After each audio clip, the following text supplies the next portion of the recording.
The storm. The last ranch hand. Jake Carter wiped sweat from his brow, his calloused hands gripping the splintered fence post. The August sun beat down on his Rolling Hills cattle farm, baking the California dirt into cracked clay. His daughter Lily sat in the shade of their rusted Ford F-150, braiding daisies into the collar of her stuffed horse. "Dusty! Need help, Dad?" she called. Jake forced a smile. "Almost done, Bug." The truth. He was 3 months behind on payments, and the bank's foreclosure notice burned in his back pocket. His wife Sarah's medical bills had swallowed their savings, and now a gust of wind kicked up dust devils. The sky darkened unnaturally fast. "Storm's coming early," Jake muttered. The broken truck. The pickup's engine sputtered as they bounced down the dirt road toward town. Lily pressed her nose to the window, counting cows like she always did. 47, 48, Dad! That one's in the mud! Jake slammed the brakes. A pregnant heifer was stuck in a runoff ditch, her panicked bellows lost in the wind. "Stay here," he ordered, grabbing his rope. Rain fell in cold, stinging sheets as Jake wrestled the terrified animal. Lightning split the sky, 1 Mississippi, 2. The thunder shook the ground. The heifer kicked, connecting with Jake's ribs. He gasped but held on.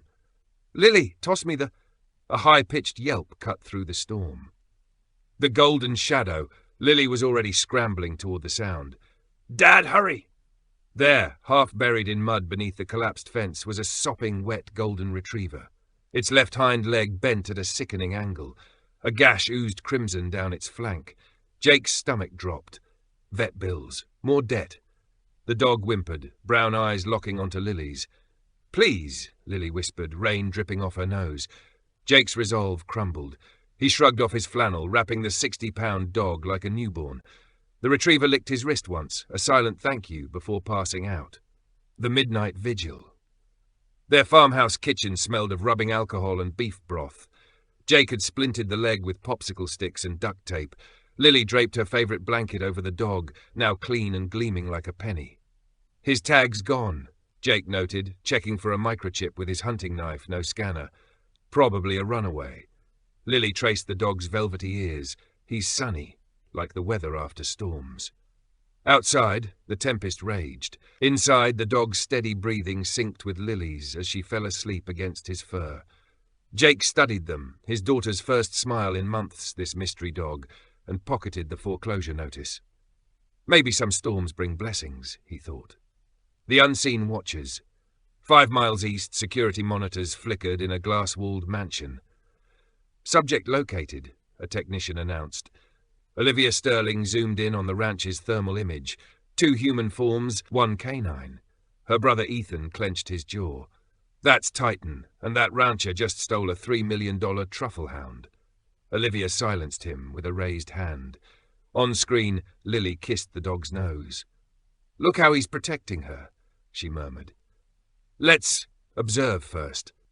The secret, a stranger's gifts. Morning after the storm.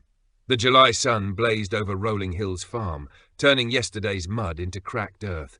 Jake winced as he fed the cattle. His ribs still ached from the heifer's kick. A sharp bark cut through the morning. Sonny stood at the screen door, tail wagging, his splintered leg held aloft like a flag. Lily giggled as she tied a blue bandana around his neck. "Look, Dad, he's our ranch dog now!" Jake ruffled the retriever's golden head. No collar, no chip. Probably abandoned, he thought. But when Sonny suddenly nosed Jake's pocket, where he kept Sarah's old photo, a chill ran down his spine. Too smart, too attentive. Then the gifts started appearing. Monday, a bag of premium dog food on the porch.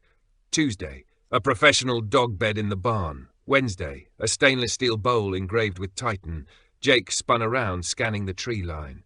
Someone's watching us. The Billionaire's Dilemma. Olivia Sterling paced her marble-floored office, drone footage playing on the wall-sized screen. "He's feeding Titan grocery store kibble, Ethan. Grocery store." Her twin brother didn't look up from his laptop. The ranchers broke. Foreclosure pending. Perfect leverage. The video showed Lily teaching Sonny to herd chickens. The multi-million-dollar truffle hound gleefully chasing clucking Rhode Island Reds. Olivia's designer shoe tapped faster. She's happy. Ethan finally met her gaze. That dog can sniff out a $40,000 per pound white truffle. We're not running a charity. A knock interrupted them. Their head of security held up a mud-stained leather collar. Found this near the railroad tracks. The GPS tracker's dead, but the rancher definitely didn't steal him. Olivia's perfectly manicured finger hovered over the drones. Give me 48 hours. The secret training. Lily's discovery. Lily crouched in the hayloft, giggling as Sonny pushed a black truffle toward her with his nose. "Where'd you get this, boy?" The retriever barked twice, then bolted outside. Curious, Lily followed. Behind the old oak, Sonny dug furiously. Dirt flew. More truffles, 6, 7, 8, piled up like weird potatoes.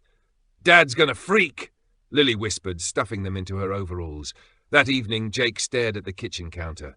"You found $15,000 worth of fungi in our back 40? Sonny whined, pawing at the fridge. "He wants ice cream," Lily said matter-of-factly. "That's his payment." Jake's hands shook as he Googled truffle dog training. "Watch dinner." Jake woke to Sonny's low growl, a sound that vibrated through the farmhouse floorboards. Moonlight sliced through the curtains. Outside, a shadow moved near the chicken coop. Hunting rifle in hand, Jake crept onto the porch. "Show yourself."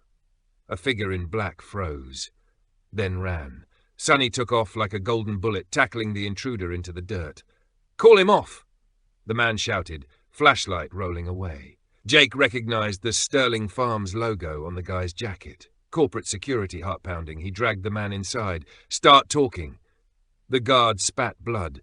"Mr. Sterling wants his dog back. That mutt's worth more than your pathetic life." Lily's bedroom door creaked open. "Dad!" Sonny positioned himself between her and the stranger, teeth bared, protective, trained. Jake made a decision. "Tell your boss if he wants Titan." He slammed the door on the guard's foot. "He can come ask nicely." The twins divided, power play. Ethan Sterling threw a paperweight at the security monitor. "Enough. We take the dog tonight." Olivia blocked the door. "That rancher's ex-army. He'll shoot first." She pulled up Lily's school records, mother deceased, anxiety diagnosis, and Sonny licking her tears in the nurse's office last week. "Since when do you care about some kid?" Ethan sneered. Olivia turned to the window where storm clouds gathered again. "Since Titan chose her over us." The bond. The first morning. The barn door groaned like a tired old man as Jake pushed it open at first light. Dust motes swirled in the dawn's pink fingers, illuminating something that stopped him dead. Sonny stood guard over Lily's sleeping form, his golden body curled in a perfect protective arc around the girl. The retriever's head snapped up, ears pricked, but he didn't budge from his post, not even when Jake's boot scuffed a floorboard. Lily had burrowed into Sonny's flank, her small fingers tangled in his fur. One of Sarah's old quilts was draped haphazardly over them both, though Jake knew damn well it had been folded in the linen closet last night. "She used to do that," Jake thought, the memory hitting him like a sucker punch. Sarah would sneak out to the barn during bad storms, curling up with old Buck the Labrador like he was some kind of furry antidepressant. Sonny's tail gave 3 soft thumps against the hay. Friend, not threat. The dog's eyes shone with an intelligence that still unnerved Jake sometimes. "Traitor," Jake whispered, reaching to scratch behind those velvety ears. Sonny licked his palm once, the gesture somehow managing to convey both apology and smug satisfaction. Lily stirred, blinking sleepily. "Sonny kept the nightmares away," she murmured, her voice thick with sleep. "He knew about the fire dream." Jake's hand froze mid-scratch. The ladder rung bit into his knees as he dropped down beside them. He'd never told Lily about his own fire dreams, the ones that left him screaming into his pillow so he wouldn't wake her. Sonny nosed Lily's hair, then looked pointedly at Jake. The message was clear as spring water. "You're not the only one who's broken here." The language of scars. Sunday bath time turned into a battlefield reconnaissance mission. "Hold still, you big baby," Jake grumbled as Sonny tried to climb out of the tin tub for the 3rd time. Lily's giggles echoed off the kitchen walls as she poured another pitcher of warm water over the retriever's back. That's when Jake saw it. The scar. 4 inches long, running diagonally across Sonny's left rib cage. The edges were puckered in that distinctive way Jake knew all too well, shrapnel wounds, healed without proper stitches. His own matching scar throbbed in phantom sympathy. Lily's small finger traced the mark. "Dad, it's just like yours." The room tilted. Jake's hand went automatically to his side, where the Iraqi souvenir lived under his shirt. Same angle, same jagged tail, where the metal had twisted coming out. Sonny chose that moment to shake violently, sending soapy water arcing across the kitchen. As Jake sputtered, the dog lunged forward and nosed Jake's scar through his soaked t-shirt. His warm breath huffed against Jake's skin, carrying the scent of the peppermint treats Lily spoiled him with. Their eyes locked. Two soldiers, recognizing each other across species lines. Sonny's gaze held memories Jake could almost smell. Gunpowder, burning rubber, the copper tang of blood on concrete. That night, the mortar fire echoes came for Jake. He woke gasping, the sheets tangled around his legs, his pillow damp with sweat. Before he could choke back the scream, 85 pounds of warm dog landed on his chest. Sonny sprawled across him like a furry weighted blanket, one paw resting directly over Jake's racing heart. The retriever's breath smelled of earth and wild things, a scent that somehow overwrote the phantom stench of burning diesel. Jake didn't push him off. The chicken war. The Rhode Island Reds staged their coup at dawn. "Dad, look!" Lily's shriek startled Jake awake. He stumbled to the window just in time to see Sonny executing a flawless pincer movement, herding the entire flock toward the open tailgate of their pickup. Jake's coffee went down the wrong pipe. Those weren't random canine antics. That was textbook military canine crowd control technique. He'd seen Belgian Malinois work the same maneuvers in Baghdad. Then Mr. Cluckles entered the fray. The rooster came in like a feathered fighter jet, spurs aimed straight for Sonny's eyes. What followed was the most spectacular display of tactical combat Jake had witnessed outside a war zone. Sonny performed a retreat so precise it could have been choreographed. Lily waved a spaghetti strainer like a shield, her laughter ringing across the pasture. Jake laughed so hard he cried for the first time since Sarah's funeral. When Mr. Cluckles finally retreated, Sonny trotted over and deposited a single brown egg at Jake's boots, a peace offering glistening with chicken spit. The nightmare. The storm rolled in at 2:17 a.m. Lightning flashed, illuminating Lily's empty bed. Jake found them in the closet, his daughter wedged between winter coats, Sonny's full weight pinning her trembling legs. The retriever had somehow dragged her weighted blanket in and arranged it like a nest. "It's okay," Lily whispered into golden fur. "He knows about the fire dreams." Sonny's eyes glowed in the dark, reflecting each lightning strike. Without thinking, Jake began humming Blackbird, Sarah's storm song. The retriever's tail thumped once. He knew the melody. The choice. The letter arrived at high noon. "Sterling Enterprises, final notice." Jake stared at the $250,000 offer while Lily taught Sonny to play dead in the yard. The dog's dramatic flop made her shriek with laughter. That night, Jake burned the letter in the sink. At dawn, Sonny waited by the truck with his leash in mouth. He dropped it at Jake's feet, then sat at perfect attention, ready to be returned. "Nice try, Houdini." Jake clipped the leash to the porch railing instead. "You're stuck with us." Sonny's resulting bark shook the rafters. Inside, Lily cheered. Some bonds defy money. Some heal wounds we don't even know we have. The confrontation. The black SUVs arrive. Dornenbusch. The sound that woke Jake wasn't the engines. It was the silence after they cut off. 6 vehicles, all electric, gliding into his driveway like ghosts. Through the threadbare curtains, he watched shadows detach from shadows as black-clad security personnel took positions around his property. Their movements were too precise, too coordinated. Private military, not regular security. Sonny's reaction chilled him more than the pre-dawn cold. The retriever had gone utterly still, his entire body vibrating with a subsonic growl Jake felt in his molars. Those warm brown eyes had transformed, the whites showing all around like a spooked horse.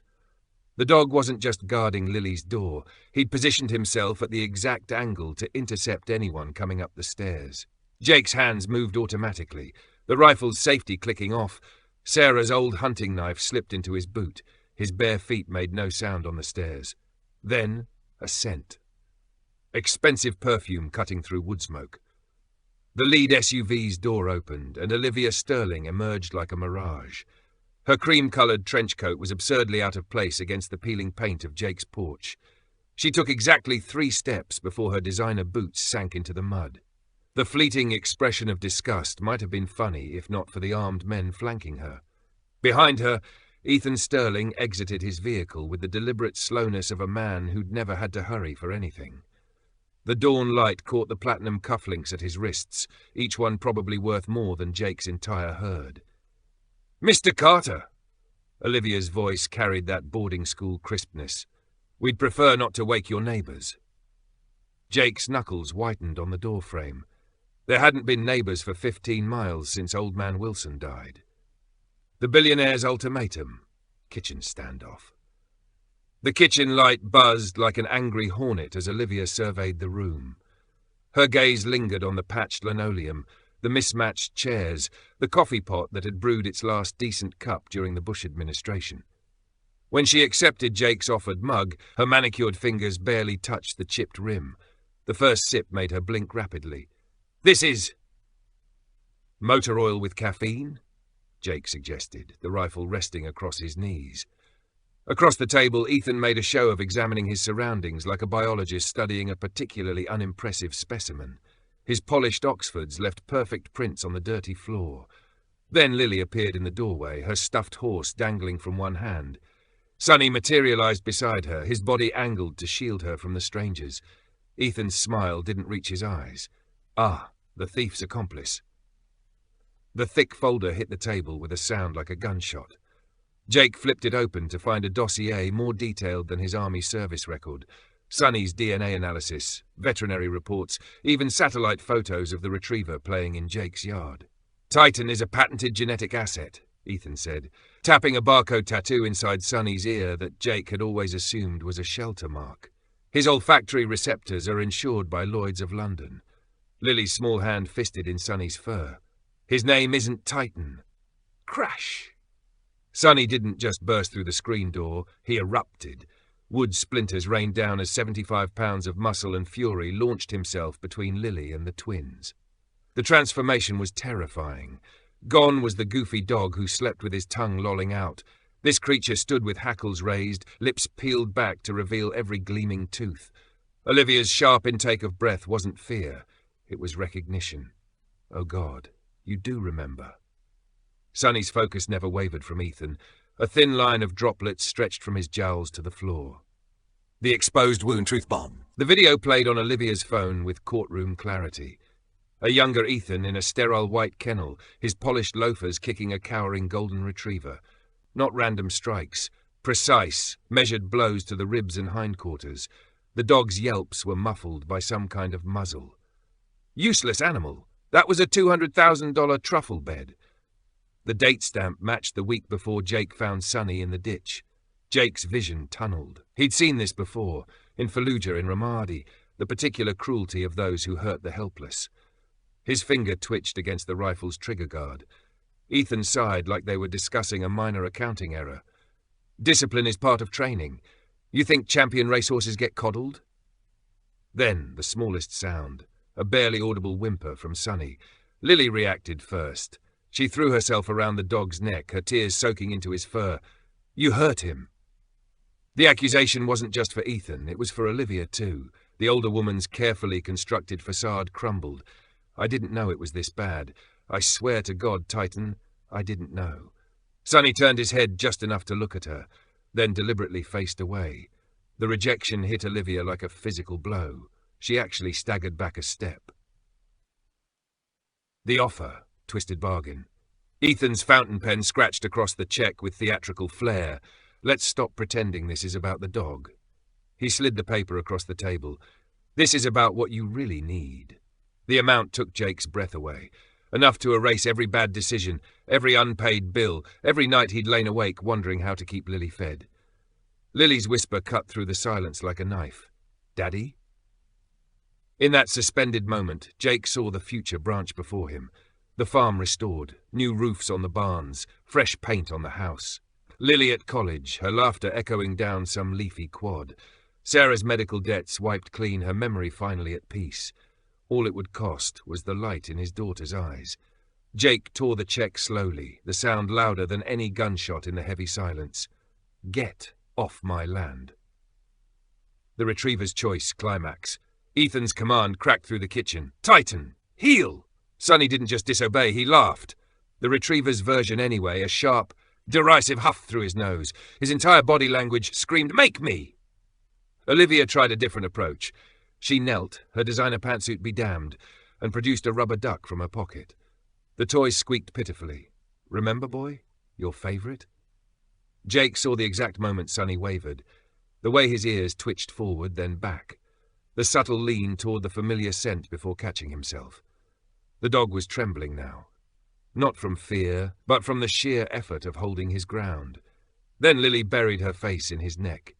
"You're my best friend," she whispered, the words muffled in golden fur.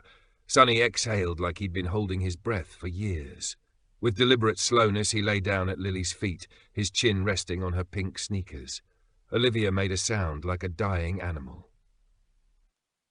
The aftermath, seeds of change. The SUVs left ruts in the wet earth as they retreated. Jake watched from the porch, the rifle still warm in his hands. Olivia lingered by the fence. When she pressed the business card into his palm, her fingers were ice cold. "Ethan won't stop," she whispered, "but this might help." The embossed letters caught the rising sun. Underdog. Sonny nosed Jake's pocket, the one with the foreclosure notice. The dog's look said everything. This wasn't over. But for now, the morning smelled like coffee and wet grass, and Lily was laughing as Sonny shook rainwater all over the kitchen. Jake allowed himself one small smile. No changes to your wording, just pacing and rhythm adjusted for that slower vibe. The midnight ledger. The foreclosure notice crackled like kindling as Jake unfolded it for the 17th time that night. The bank's owl logo stared back with hollow eyes, the same predatory gaze the loan officer had worn when denying their last extension. Moonlight bled through the bullet holes Ethan's men had left in the screen door, casting skeletal shadows across Sarah's empty chair. Sonny's cold nose pressed against Jake's elbow with insistent urgency. The Retriever dropped a saliva-slick tennis ball on the financial papers, his tail thumping a nervous rhythm against the table leg. The ball rolled across the columns of red numbers, they're coming to rest atop Sarah's final hospital bill. Not now, boy. Jake's calloused fingers trembled as they traced the overdue amounts. The numbers had taken on physical weight. 112,483s for Sarah's experimental treatments, the ones that made her vomit blood, 89,220s in drought year feed loans, 85,297s in accumulated interest, compounding daily like radioactive decay. A floorboard groaned its familiar protest. Lily stood framed in the doorway, her silhouette swimming in a nightgown 2 sizes too big, one of Sarah's old ones. Dusty, the stuffed horse, dangled from her grip, its matted fur damp with recent tears. "Are they going to take Sonny?" The question came out half-strangled, the same tone she'd used when asking why Mommy's coffin had to be closed. Jake's arms opened automatically. She smelled of strawberry shampoo and the acrid tang of nightmares. Sonny inserted himself between them like a living barricade, his muscular frame vibrating with protective energy. Through the shattered screen door, Jake watched a barn owl swoop low over the scorched pasture where the south barn had stood. Its talons glinted like Ethan's cufflinks in the moonlight. The irony burned Jake's throat worse than Olivia's expensive whiskey. The First National Bank of California's motto glared up at him from the foreclosure notice, "We help dreams take flight." The underground offer. The GPS coordinates led to a rusted service entrance behind Sterling Enterprises' corporate headquarters. Jake's boots scuffed against concrete, stained with decades of oil leaks as the industrial elevator groaned its descent. Sonny pressed against his leg, the Retriever's normally relaxed posture replaced by tactical alertness, ears swiveling like radar dishes, nostrils flaring at each new scent. The elevator doors opened onto a scene from a canine version of the island of Dr. Moreau. Row upon row of stainless steel kennels stretched into the gloom, each occupied by golden retrievers bearing scars both physical and psychological. A brindle mastiff missing its right eye perked up as Sonny passed, thumping its tail in a precise rhythm, 3 quick, 2 slow. Sonny responded with a series of nose touches to his own muzzle that looked eerily like Navy SEAL hand signals. Olivia materialized from the shadows, her Chanel suit replaced by grease-stained coveralls. Dark circles bruised her under eyes, and her signature ruby lipstick was conspicuously absent. "Welcome to the Canine Witness Protection Program," she said, pouring 2 fingers of what smelled like 30-year-old Macallan into a chipped World's Best Boss mug. The amber liquid trembled as she pushed it toward Jake. The files spread across the makeshift desk. A salvaged fire door balanced on sawhorses told a story more horrifying than Jake could have imagined. Sonny's AKC pedigree. Photos showed him as an 8-week-old pup, already being put through scent drills with electrodes monitoring his brainwaves. Black market correspondence. Printouts of emails from Russian oligarchs discussing 5M per viable semen sample, with attached spreadsheets calculating projected litter yields. A faded Polaroid.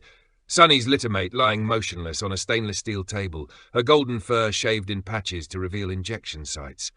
Olivia's usually immaculate nails were bitten to the quick. Ethan had her euthanized after 1 failed truffle test. She tapped the Polaroid with a shaking finger. "That night, I started diverting his defective assets down here." Jake's vision tunneled. The handwritten note in his grip suddenly weighed 1,000 pounds. "Train leaves midnight. Bring the girl. Don't trust the roads." Oh.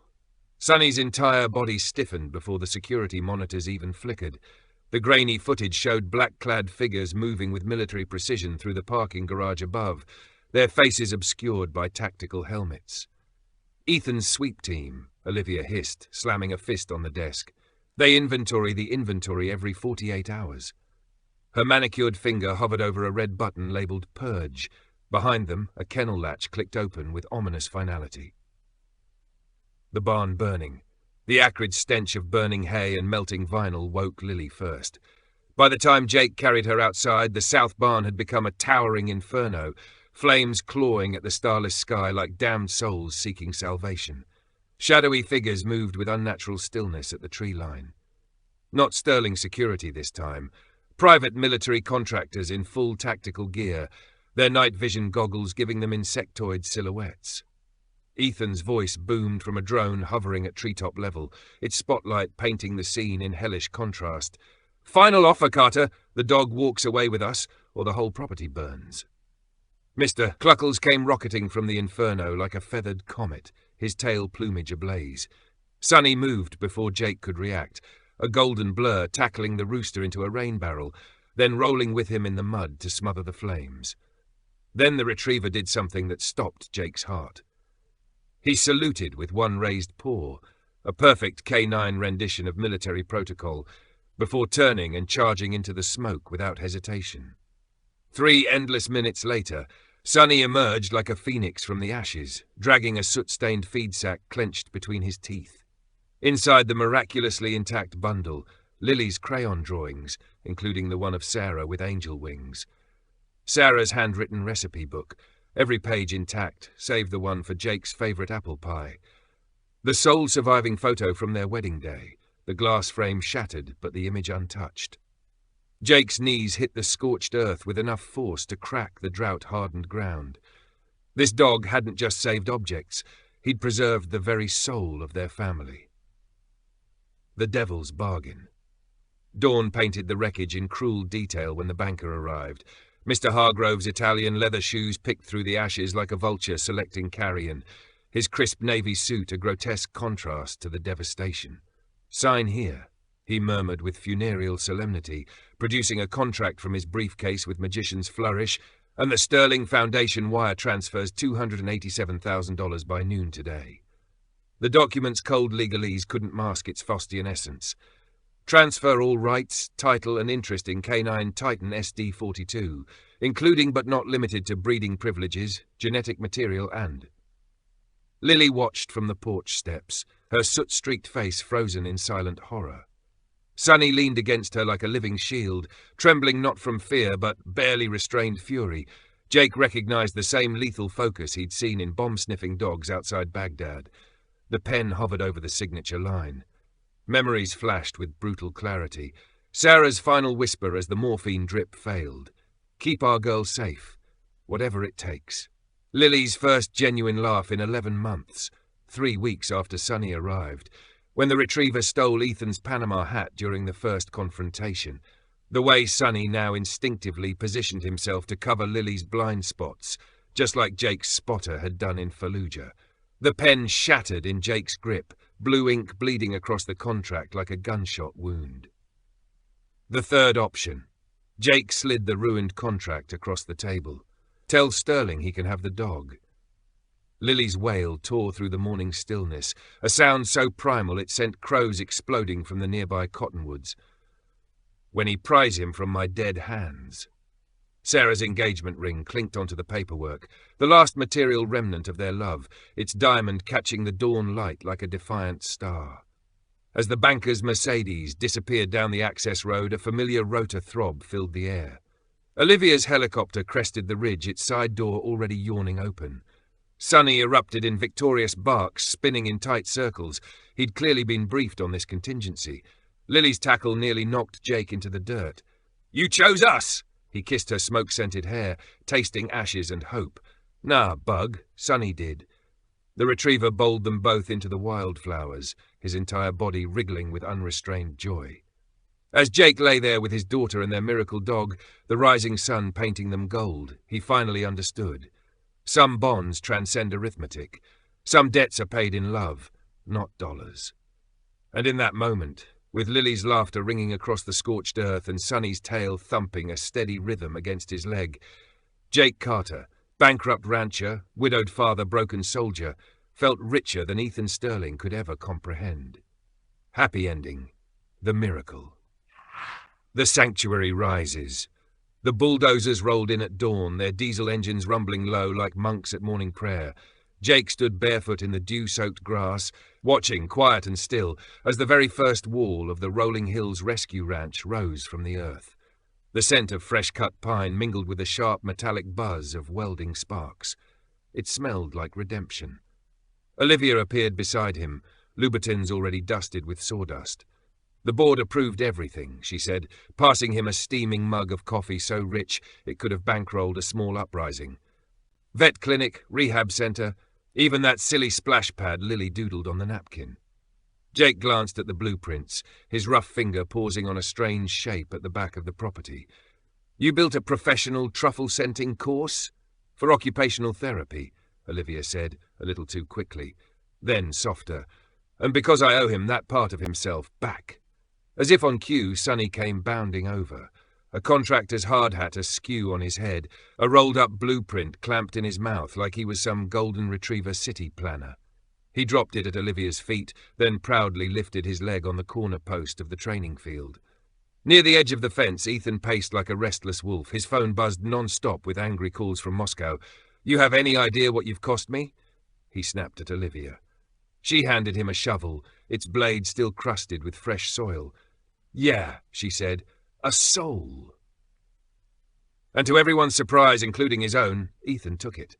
The metal bit into his soft hands, and somewhere in that first trickle of blood began his first step toward redemption. The first rescue. The battered Ford F-150 crept in at the dead of night, headlights off. When Jake unlatched the tailgate, the smell hit him first, thick with despair. Ammonia, rotting flesh, but beneath it all, a deeper ache. Broken spirits, 12 golden retrievers.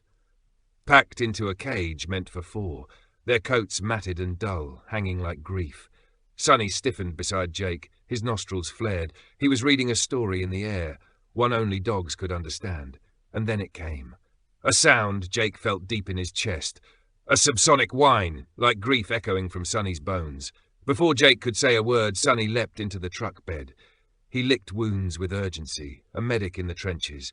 Lily was right behind him, pajamas dragging through grime as she gathered a one-eyed female retriever into her arms. When the scarred dog licked her chin, Lily's tear fell on its head, like a baptism. Jake worked through the night under the barn's flickering light. His hands, once trained to treat gunshot wounds in Fallujah, now stitched up the quiet wreckage of neglect. Olivia catalogued each scar and microchip like a forensic artist, her diamond bracelet catching glints of truth in every flash. Ethan stood apart, immaculate suit, hay-covered floor. When Sonny refused to leave the blind retriever's side, something in Ethan's face broke. "You really don't remember me?" he whispered. Sonny looked at him, eyes full of galaxies, then licked the man's Rolex wrist. Forgiveness. It tasted like kibble and regret. The co-breakthrough came with a summer storm. Jake walked in to find Olivia and Lily huddled over a tablet. Sonny nosed the screen, leaving smudges like a canine QA tester. "You made an app?" Jake blinked at the dashboard, showing live alerts from animal control across 3 counties. Lily spun the tablet. Sonny helped debug it. She tapped icons, bones for urgent, fire hydrants for not so urgent. The red SOS needed a specific port-tap combo. Even Jake couldn't get it right. Olivia ruffled Lily's hair. "She's writing Python like it's cursive. Meanwhile, someone thinks the cloud means rain." She smirked until Sonny ran off with her iPhone and dropped it at Jake's feet like a tribute. Jake laughed. That laugh, the one that had been buried deep, deeper than grief, bubbled up. Barn swallows fluttered from the rafters. Sonny's tail thumped out a rhythm on the porch steps, like his heart was sinking with Jake's. The visitors. By harvest, Sundays at Rolling Hills were sacred. The parking lot brimmed with pickups and Priuses. Jake watched from the loft as dread Dr. Seuss to trembling rescues in Lily's book buddies corner. Veterans sat in silence with PTSD service dogs in training. And Ethan, yes, Ethan, showed local chefs how to detect truffle scents, his voice finally softening the monoses. One evening, Jake spotted Sonny in the tack room, surrounded by trainees, all mimicking his signature paw cross like tiny golden diplomats. Lily popped up from behind the hay. "He's teaching them manners," she whispered. "The brindle one? Total valedictorian." Jake scratched behind Sonny's ear, his fingers brushing the old scar, almost invisible now. Sonny exhaled. His breath carried the scent of peppermint and peace. Some wounds don't fade. They become maps. The fireflies, it was the first true summer night. They sat on the porch. Jake, Lily, Olivia and Sonny. Fireflies flickered over the pasture where the old barn once stood, nature's way of remembering. Lily snuggled against Sonny, her small fingers in his fur. "He's the best thing that ever happened to us," she whispered. She didn't know Ethan had just pulled up. He stood there, frozen, casserole in trembling hands, and Jake saw it, clear as moonlight. That moment Ethan realized this dusty rancher and his little girl had given the Sterlings something their billions never could. "A home," Olivia murmured. "Took you long enough," as Lily ran to her uncle. Sonny gave Jake a knowing look. "See? Told you so." Then trotted off to supervise the food unloading. Jake smiled into his beer. Some storms bring blessings, some bring family, and some, if you're lucky, bring both.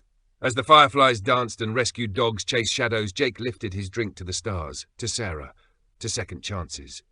Some storms don't just pass, they water the earth for miracles.